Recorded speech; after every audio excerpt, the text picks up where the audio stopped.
Hey everyone, it's your Peacekeeper coming at you with it's going to be an epic battle replay video, but I really want to focus in on a point that I thought I drove home in my Japanese destroyer videos, and that's, I keep seeing people writing on the forums or talking in game, Japanese guns suck.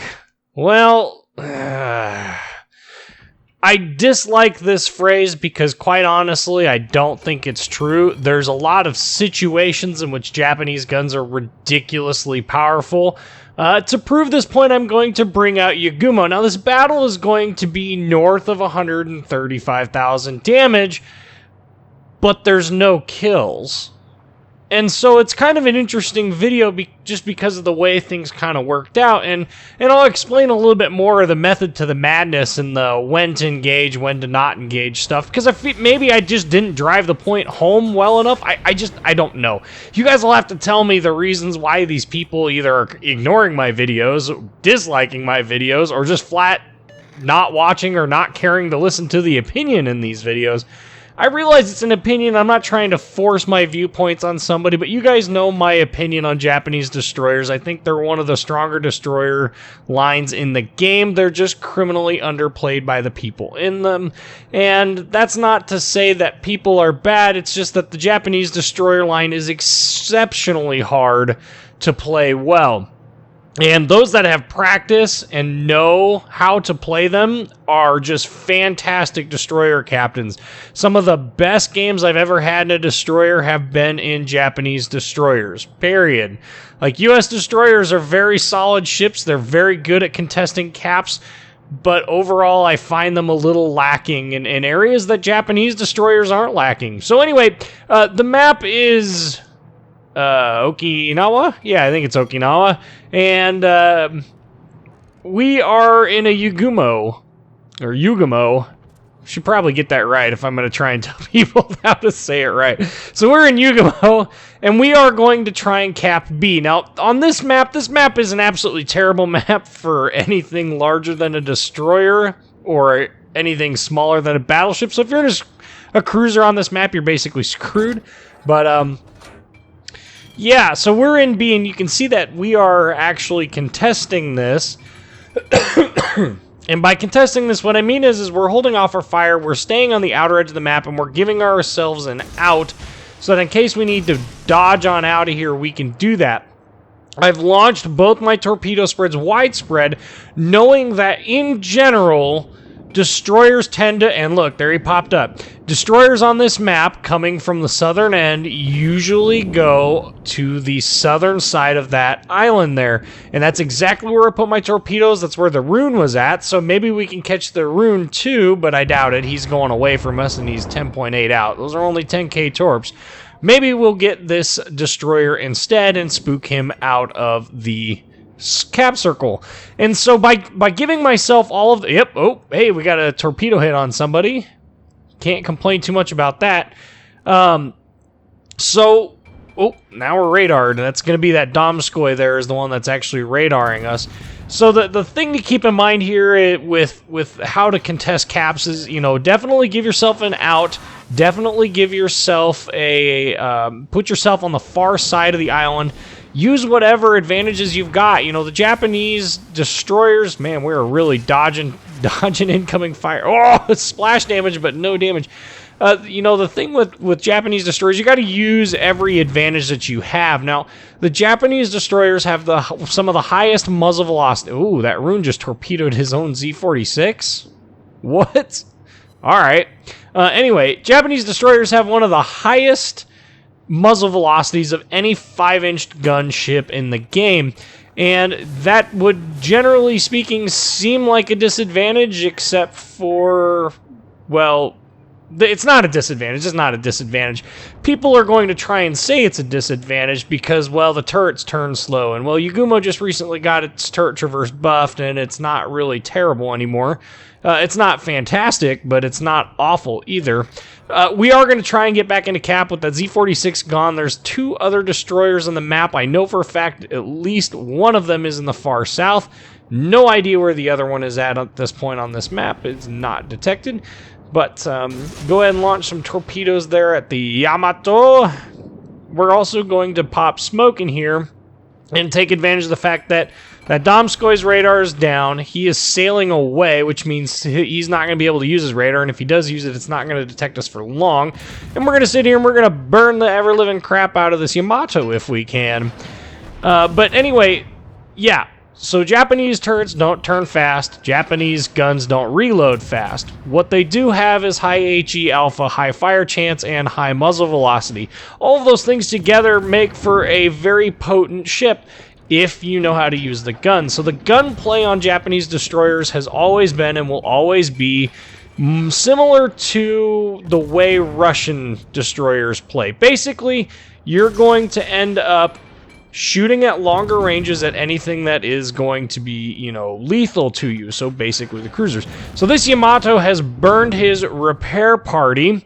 I have torpedoes out to intercept him and ruin his day. Plus, we are going to start him on fire once again. And you can see here, with only one torpedo, we have managed to double our total damage in this game just by gunnery and the effects of our gunnery with that fire. But we are going to most likely, since he is basically stationary, it looks like we got a torpedo that's headed its way. I'm sure we're going to get one. Anyway, you know, where I was going with the guns is you've got to use them. I mean, anytime somebody tells me, well, if you know, what you're saying, it just doesn't work out because, you know, this and that, basically you're giving yourself away. I've got a 14.5, oh, there's one torpedo hitting a flood. I've got a 14.5 kilometer detection range when I fire the guns on this thing. Do you think I'm afraid to use them? No. And the reason why is quite simple. Basically, at the ranges at which I will commonly engage people with my guns, a little bit of WASD goes a long way to keeping myself alive and from getting and taking too much damage. So we're up to 73,000, 75,000 damage now, basically because of a flood that we managed to get. Incoming shells to our, I think that was our North Carolina there. Maybe it was Missouri. And, ooh, torpedo, looks like we might get another torpedo hit. I think he's backed out and those aren't going to quite get him. Yep.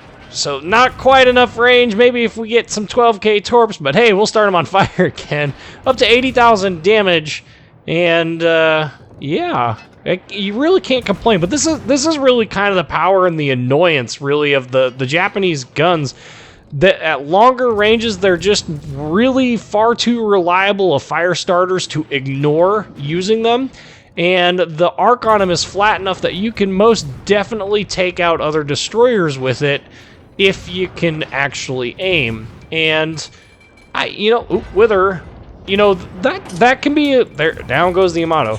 That can be a little difficult for some people to get comfortable with, and it's something I've tried telling people to, you know, experiment with.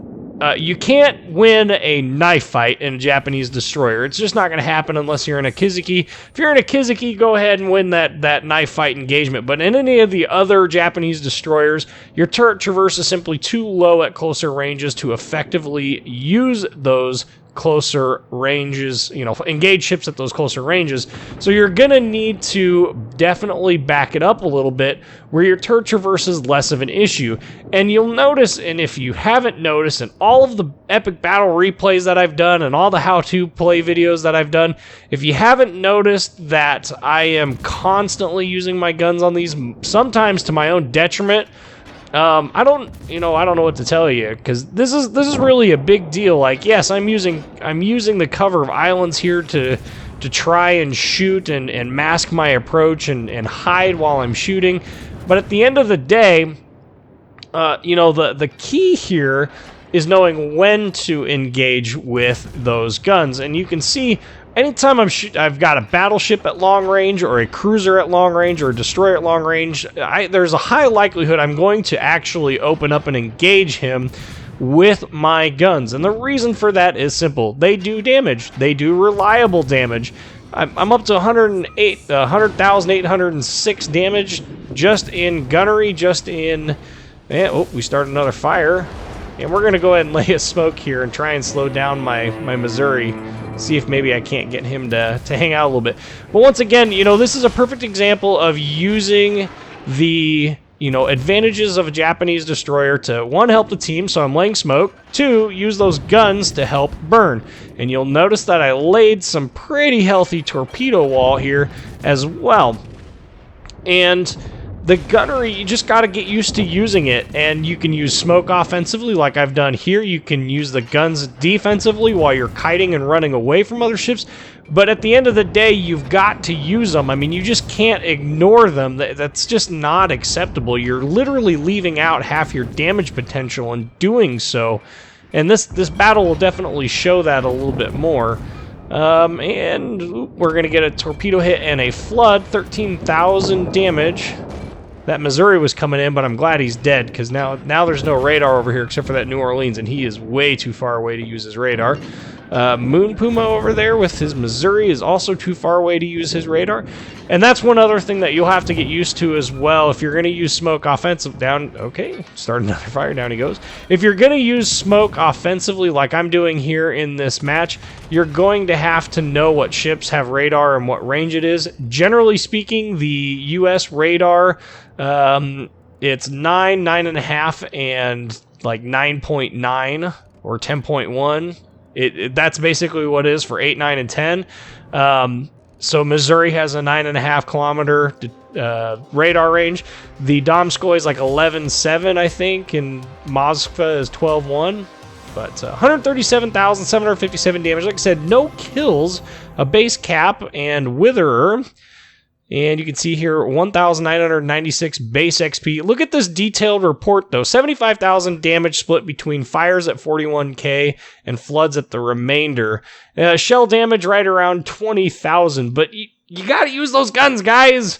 Let me know down in the comments, you know, if you're struggling how to use the guns, and maybe I'll try and do another video to help you out. Anyway, I'm your Peacekeeper. Like, comment, subscribe, and thank you for watching.